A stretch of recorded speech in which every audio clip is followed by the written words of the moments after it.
돈의 가치. 안녕하세요 여러분. 오늘은 쉬운 돈에 대한 이야기를 해보려고 합니다.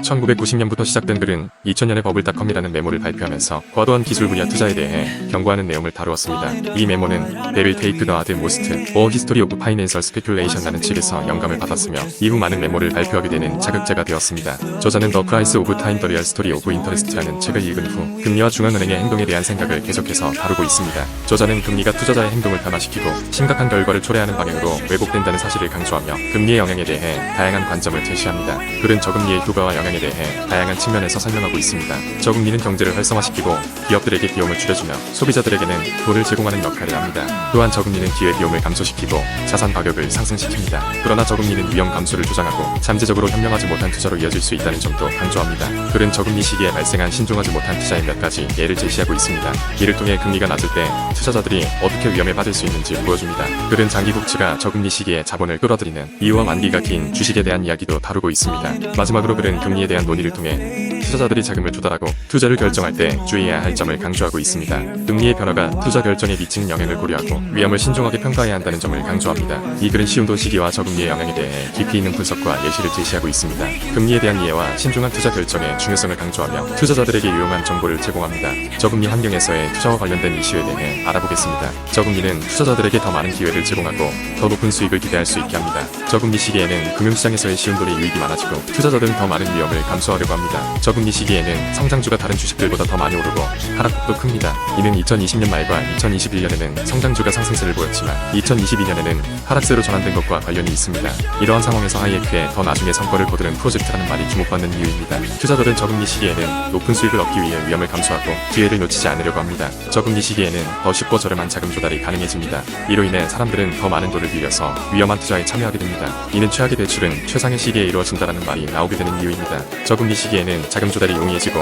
기업들은 더 많은 레버리지를 사용하게 됩니다. 하지만 레버리지를 과도하게 사용하면 취약성이 증가하고 어려운 시기를 극복하기 어려워집니다. 이는 2007년 금융위기에서 레버리지를 사용한 기업들이 어려움을 겪었던 사례로 확인할 수 있습니다. 저금리는 재정적 불일치를 야기할 수도 있습니다. 저금리 시기에는 사람들이 저축 계좌의 이자 수익을 얻을 수 없어지고 주식시장에 투자하도록 유도됩니다. 하지만 이러한 상황은 금리가 상승하게 되면 문제를 야기할 수 있습니다. 저금리에 익숙해진 사람들은 금리가 항상 낮을 것이라고 가정하고 이에 근거하여 의사결정을 내릴 수 있습니다. 하지만 이는 실제로 자금을 조달할 때 문제가 될 수 있습니다. 마지막으로 저금리는 낙관적인 행동을 유도하고 다음 위기의 토대가 될 수 있습니다. 저금리 시기에는 위험 감수가 증가하고 투자자들은 미래 자금 조달 비용을 과소평가할 수 있습니다. 이는 다음번 위기와 구제금융을 야기할 수 있습니다. 저금리는 장점과 단점이 있으며 승자와 패자를 만듭니다. 저금리 시기에는 투자자들에게 많은 기회를 제공하지만 너무 많은 레버리지의 사용이나 과도한 낙관주의는 문제를 야기할 수 있습니다. 결론적으로 저금리 환경에서의 투자는 많은 기회를 제공하지만 적절한 조사와 위험 관리가 필요합니다. 투자자들의 사이클을 이해하고 이를 토대로 의사결정을 내려야 합니다. 금융시장에서의 행동은 종종 이해하기 어렵습니다. 많은 사람들은 이러한 행동을 고려하여 투자 방식을 바꾸려 하지 않습니다. 2008-2009년의 글로벌 금융위기 이전에는 저금리 시대가 투자와 자금 조달을 위한 경쟁으로 특징지어졌습니다. 그 당시 시티의 CEO였던 척 프린스는 돈이 쉬울 때 사람들이 춤을 추려고 한다고 말했습니다. 이러한 행동은 합리적으로 예상 가능한 부정적인 결과를 초래할 수 있음에도 불구하고 사람들은 높은 기준을 유지하고 거래를 놓치는 것보다 위험한 투자를 선택합니다. 특히 전문 투자 관리자들은 이러한 독특한 행동의 결과에 대해 걱정할 수 있습니다.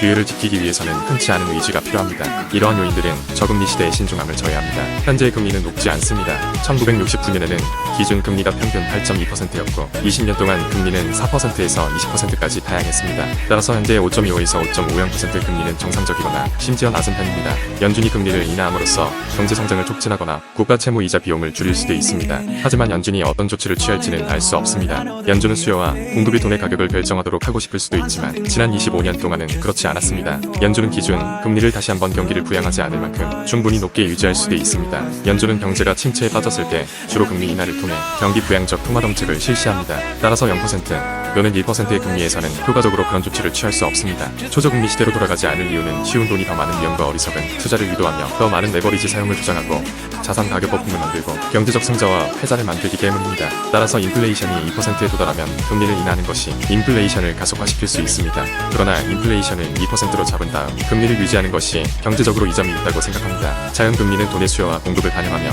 자본을 가장 잘 배분한다고 생각합니다. 결론적으로 현재 금리는 0에서 2%보다는 2에서 4% 정도가 될 것으로 예상됩니다. 이러한 예상을 고려하여 투자 전략을 조정해야 합니다. 현재 주식시장 랠리는 공감대에 의해 주도되고 있으며 투자자들은 높은 기대감을 가지고 있습니다. 그러나 이러한 골드락스 생각은 투자자들에게 잠재적인 실망과 손실을 안겨줄 수 있습니다. 따라서 투자자들은 현실적인 전망을 갖고 투자 결정을 내리는 것이 중요합니다. 또한 연준이 인플레이션과의 싸움에서 승리를 선언하고 금리를 인하하기 시작할 것으로 보입니다. 그러나 현재의 공감대는 더 많은 금리 인하를 예상하고 있습니다. 이러한 예상이 옳은지는 확실하지 않지만 향후 몇 년 동안의 금리는 0에서 2%가 아니라 2에서 4% 정도가 될 것으로 예상됩니다. 따라서 투자자들은 이러한 예상을 고려하여 투자 전략을 조정해야 합니다. 이러한 결론은 금리가 하락하는 경향에서 벗어나고 투자자들은 다양한 전략을 고려해야 함을 의미합니다. 현재의 금리 수준을 고려하여 투자 결정을 내리는 것이 중요합니다.